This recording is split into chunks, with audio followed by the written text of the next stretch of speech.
दोस्तों कुछ बैंकों के Q3 के अपडेट्स आते हुए दिख रहे हैं। कुछ के आए थे जो मैं ऑलरेडी आपके साथ डिस्कस कर चुका हूं, बट जिनके नहीं करे हैं उनके एक एक करके आपके साथ डिस्कस करते हैं। शुरू करता हूं। सबसे पहले यहाँ पे इक्विटास स्मॉल फाइनेंस बैंक, इसकी तरफ से क्या अपडेट आया है चलिए देखते हैं। Company total deposit it is 40,738 crore versus 32,385 crore. Company cost of fund increases to 7.49% versus 7.36%। तो भैया कंपनी के कॉस्ट ऑफ फंड बढ़ गई है, तो ये खराब है एक तरीके से कि आप पैसा जो आपके पास आ रहा है उसके लिए आप ज्यादा पे कर रहे हो। तो 7.7% हो गया, आप ये मान लीजिए। तो ऑलरेडी 7.5% तो कॉस्ट ऑफ फंड ही हो चुका है इनका, तो ये थोड़ा सा नेगेटिव है। वहीं टोटल डिपॉजिट्स की बात करें तो ये थोड़ा बढ़ते हुए दिख रहे हैं, करीब मैं बोलूं 32,385 करोड़ से 40,000 करोड़ हो गए हैं, यानी 8,000 करोड़ का जंप है। तो आप कह सकते हो बढ़िया जंप माना जाएगा। कॉस्ट ऑफ टोटल डिपॉजिट में अराउंड 25% से ज्यादा का हो गया, ये 30% समथिंग हो गया, तो ये तो अच्छा है पूरी तरीके से। आगे देखा जाएगा टोटल ग्रॉस एडवांसेस 32,776 करोड़ के सामने 37,345 करोड़ हो गए हैं, यानी अराउंड 10% से समथिंग जंप हुआ है। तो ये भी ठीक ठाक है, ज्यादा खास नहीं बट ठीक है। बट डिपॉजिट्स में अच्छी बढ़त देखने को मिली है, कॉस्ट ऑफ फंड बढ़े हैं, तो ये नेगेटिव है। तो थोड़ा सा स्लाइटली मेरे को मिला जुला लग रहा है, ना नेगेटिव ना पॉजिटिव। देखते हैं मार्केट इस पे कैसे रिएक्ट करता है। नेक्स्ट है Ujjivan small finance bank. Companies gross loan book is 30,466 crore versus 27,443 crore. तो कोई ज्यादा बड़ा जंप नहीं है, 10% के समथिंग का जंप है। Secured loan book proportion increase to 40% versus 28%। तो ये अच्छी बात है कि सिक्योर लोन थोड़ा सा बढ़ता हुआ दिख रहा है।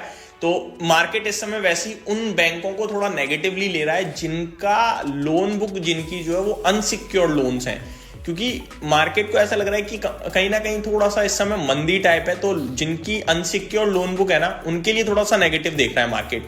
लेकिन यहाँ पे सिक्योर लोन का जो पोर्शन है वो बढ़ता हुआ दिख रहा है, ये पॉजिटिव बोलूंगा मैं उज्जीवन स्मॉल फाइनेंस बैंक के लिए। आगे portfolio at risk par increased to 5.4% versus 3.6%। Companies gross NPA stood at 2.7% versus 2.1%।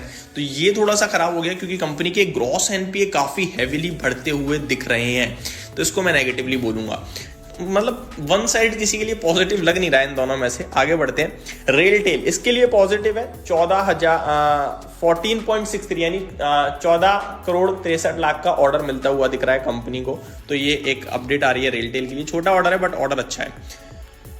Company union bank के लिए भी कुछ अपडेट है, वो देखते हैं। Total domestic RAM advances of the bank stood at 5.17 trillion, which grew by 6.1%. Domestic retail advances of the bank crossed 2 trillion, which grew by 16.35%. Total advances of the bank crossed 9.49 trillion, which grew by 5.93%. तो growth तो सब में है but ज्यादा दमदार growth नहीं दिख रही है यूनियन बैंक की तरफ से। जो अपडेट आते हैं उसमें भी बट दमदार आंकड़ा है। एयू स्मॉल फाइनेंस बैंक के लिए भी अपडेट आते हुए दिख रहे हैं, और इसके लिए अपडेट ये भी है कि HDFC बैंक या HDFC ग्रुप को RBI से मंजूरी मिल गई है अपने स्टेक को 9.5% तक पहुंचाने के लिए। एयू स्मॉल फाइनेंस बैंक में HDFC ने मंजूरी मांगी थी, उसे मिल चुकी है। HDFC mutual fund already AU small finance bank में 3.5% स्टेक समथिंग ओन करता है, जो कि आप शेयर होल्डिंग पैटर्न में देख सकते हो। बढ़ते आगे। एयू स्मॉल फाइनेंस बैंक ने रिपोर्ट करा है 2.3% quarter on quarter deposit growth and 5.2% in gross advances. तो ठीक है, क्वार्टर ऑन क्वार्टर यहाँ पे अपडेट से ईयर ऑन ईयर होती तो ज्यादा बढ़िया रहता। बजाज फाइनेंस की तरफ से भी कमिटमेंट आई है दोस्तों। Company asset under management grew by 28%। तो भैया 28% का बजाज फाइनेंस में जंप देखने को मिला, ये धमाका करेगा। अप्रोक्सीमेटली 3,98,000 करोड़ पे इनकी AUM पहुंच गया है, और इस कंपनी का मार्केट कैप करीब 4 लाख करोड़ समथिंग, अभी उस पर भी आऊंगा मैं। Company deposit book stood at approximately 68,800 crore. तो AUM पहुंच गया ऑलमोस्ट 4 लाख करोड़ पे, और मार्केट कैप है 4,58,000। तो ऑलमोस्ट सिमिलर है, अच्छे बहुत अच्छे भाव पे मैं यही कहूंगा। एक तरफ आप बजाज हाउसिंग फाइनेंस जो इसी ग्रुप की कंपनी है उसको आप देख रहे हो, उसका मार्केट कैप AUM से ज्यादा है, इसका AUM मार्केट कैप से हल्का सा कम है। इसका भी मार्केट कैप ही ज्यादा है वैसे AUM से देखा जाए तो, दोनों का ही सिमिलर है, फिर तो कोई बदलाव नहीं हुआ। But Bajaj housing finance recent listed है, वो बहुत पुरानी है, बजाज फाइनेंस के पास बहुत बड़ा ट्रैक रिकॉर्ड है, तो इसका थोड़ा सा फायदा तो मिलना चाहिए। आगे देखा जाए कुछ और स्टॉक्स, तो वेदांता की तरफ से खबर है और काफी सारी अपडेट्स हैं, क्योंकि वेदांता एक मल्टी कमोडिटी स्टॉक है, आप सभी को पता है, तो हर फील्ड की अपडेट दी है इन्होंने। सबसे पहले alumina production for the initial 9 months जम 16%, एंड अगर आप देखें तो गैम्सबर्ग का प्रोडक्शन लगभग 21% बढ़ा है। माइन मेटल प्रोडक्शन 3% बढ़ा है quarter on quarter. Refined zinc production 3% up है quarter on quarter.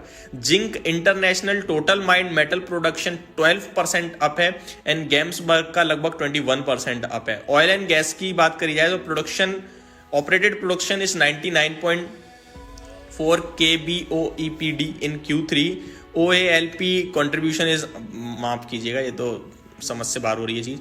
Iron ore की बात करी जाए तो पिग आयरन प्रोडक्शन 7% अप है एंड 14% अप है क्वार्टर ऑन क्वार्टर। स्टील का सेलेबल प्रोडक्शन 11% अप है। फैकोर का Q3 ओर प्रोडक्शन अप है लगभग 77%। 9 months फेरोक्रोम प्रोडक्शन 35% अप है। भाई जब सभी अप है तो प्रोडक्शन तो हो रहा है, सेल हो रही है नहीं हो रही है देखने वाली बात है। कॉपर का प्रोडक्शन की बात करी जाए तो ये भी 9% क्वार्टर ऑन क्वार्टर बढ़ता हुआ दिख रहा है। तो वेदांता की तरफ से भी अपडेट काफी सारे